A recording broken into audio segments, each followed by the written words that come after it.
The rich are in bed with the political elite. Lola, don't tell me the rich are crying. It's a phrase. When they say the rich are crying, that means we are talking about middle class. There's no middle There's class. no middle class anymore. The rich are not crying. If they were crying, they would go to their friends in the political elite and they would tell them, we're setting this country on fire. Even they are feeling it, is what I'm telling you. I know many businesses that are running on debts.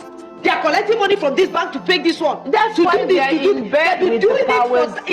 Since time immemorial. I know how many times I've had to adjust my budget. And I was talking to a friend that I was adjusting my budget and I said, you still have budget. That's when salary comes, the first thing you can buy, just buy and rest. Do you know that? Don't tell me to move. I'm praying that by the end of this month, I have to make sure I buy another bag of rice.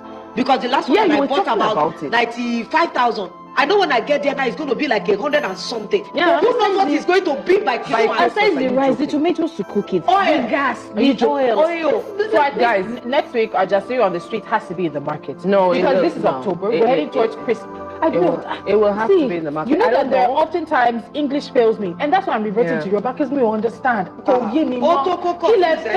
Because English is not enough to express the frustration and the anger I'm feeling. You are leaders in a country that is being referred to often as the poverty capital of the world. You're sitting down with fuel, something that we own, that is our own, is hitting 1,000. How many people can afford it? We are even suffering with hunger. Imagine if we had natural disasters. I spoke to family in Cameroon and they said, if you're complaining about fuel, we that get fuel from you, how do you think we're doing it? And you know, it's just, listen, we don't know the gravity and the ripple effect of what's going on.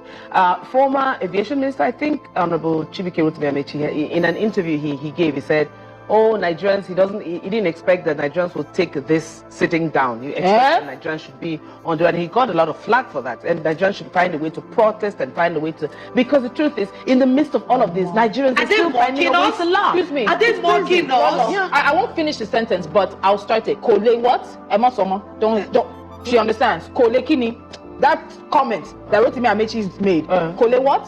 You're outside. You know what I mean. Okay. Please, let's move on. Honestly, it's not fun. Because the truth is, in the whole quagmire, Nigerians are still finding a way to laugh.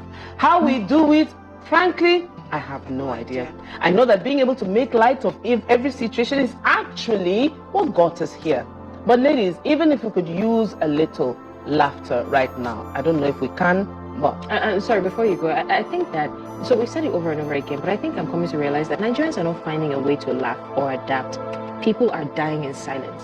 I think that's the situation. When we were talking about depression yesterday, it dawned on me that a lot of people are too scared to come out and say, this thing is affecting me mentally. Because other people will say, are you the only one? I'm so scared of what the statistics of suicide would be by the end of this year, by the end of next year. Because we're looking at it as people are coming and they're coping online. I don't think we're coping. I think people are going through it. And it's going to start affecting people's minds, and people are going to start taking drastic actions. That's when we realized that they were not laughing after all. They were only just hiding. They were masking. Do you know how many companies I know that is retrenching and sacking people because they are trying to cut back? I can tell you, grade A offices, at least I entered 3 in Victoria Island. I'm not lying to you. They have big espaces of office. You know, now they stop putting off their AC. In an office that has like maybe 12 ACs, they'll put on only 2, and they've added fans to their offices because they are trying to cut costs. People did not see my WhatsApp status. I paid 55,000 naira this morning for fuel. And that's not full time. Full tank. It's not full time. Full tank. So right now, long. Christmas, I don't even know if I'm going to survive till Christmas.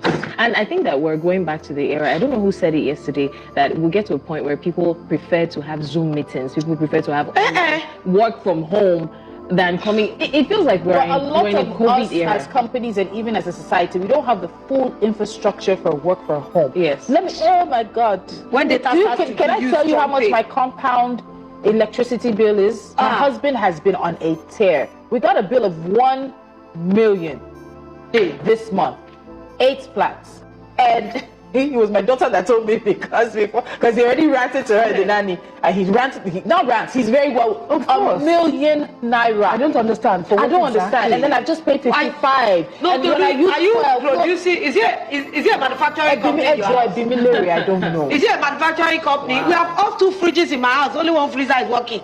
So these are the adjustments we're talking about that people are having to make. When your fuel tank is now on half, you begin to panic because that's where your budget takes you to. Yes. If your fuel tank comes lower than half to a quarter, or even kissing the E, you know that you're looking at 100,000. Yes. These days, once it gets to half, I'm trying to buy because I can't predict what will happen in Nigeria. But see, we talked about families having to choose which child goes to school. Yes. If any child at this point in time. We spoke about 101. People right now are doing 001. I told you about the lady who said she eats every other day because of her children. And I simply do not understand. We're in a country where this is a natural resource that comes from. Kilefe, what do you want?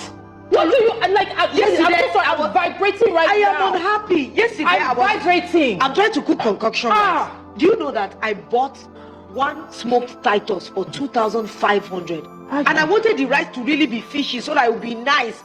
So that multiplied by 5, because all of them were scrawny like this.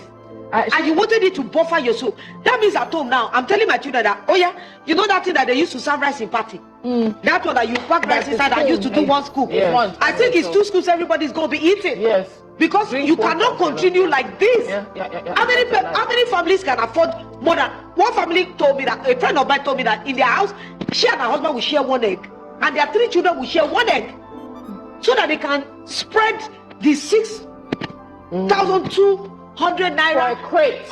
Yes. 60. Now eateries and Yaput, they are selling 1 egg 300, some 250.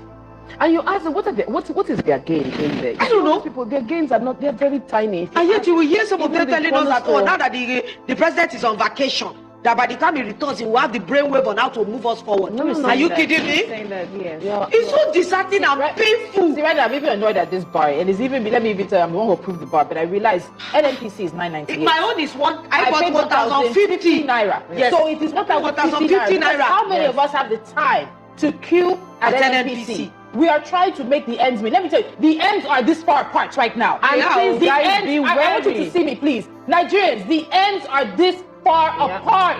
The ends are this far apart. Yes.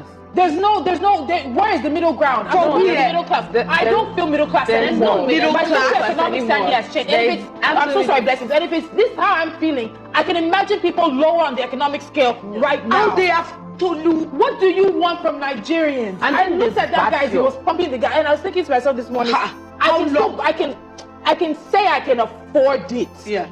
But what about other people? What is it that until Nigerians start to drink water from gutters? It's that we use blood to run our vehicles. We're paying for fuel, we're paying for light, we're paying our children's school fees. Ladies, do you know how many parents are not paying?